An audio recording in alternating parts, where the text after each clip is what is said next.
Well, a lot of debate today over the penalty handed down to the Melbourne Storm player Jordan McLean. He's been suspended for 7 weeks over the tackle on the Newcastle player Alex McKinnon. I'm not sure there will be an appeal. I'm of the view that the tackle was really a marginal tackle in terms of its illegality, and he probably should have been found not guilty. But having been found guilty under the rules, if there's an illegality deemed to have caused an injury, then the injury has to be taken into account. Given that it's a 7-week penalty for something which has damaged Alex McKinnon so badly, it's probably on the lighter side in terms of what could have been given. But ultimately, it's 7 weeks out of the game for Jordan McLean. He'll be back on the field in 7 weeks. Really, the focus ought to be, first of all, on can the game be made safer, and should referees be moving more quickly whenever there's a danger of a player going over the horizontal and being tipped up, and immediately calling held so that the whole process ends there instead of being players being pushed into the ground.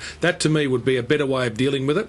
And secondly, the question of Alex McKinnon. We have seen this week some precipitous reporting suggesting that he'd been told he'd be a quadriplegic, would never walk again. Now, his prognosis is not great, but we do know that around the world there are people who are racing to try to find some sort of a cure for spinal injuries like this. You can use electronic methods, you can use things like stem cells. All of that is happening, and when you talk to the experts in this field, they do say first couple of weeks are critical.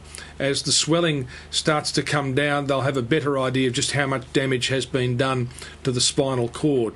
So a lot of talk about Jordan McLean, a lot of talk about the rules. I think the rules can be tweaked a bit to make the game safer. I don't think they need to be tweaked a whole lot.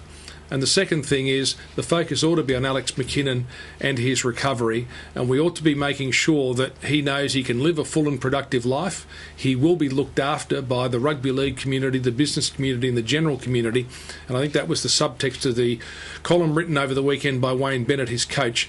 But equally, we are living in 2014, and we have got organisations which are frantically looking at cures for this. There are researchers all over the world.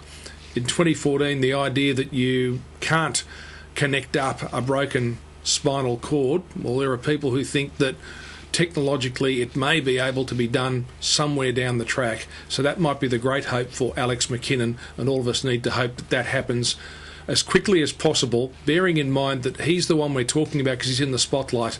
But there are dozens of others that are injured regularly on our roads, through accidents on buildings, who you don't hear about, who are injured just as badly, and in many cases don't have the same support around them that young Alex will.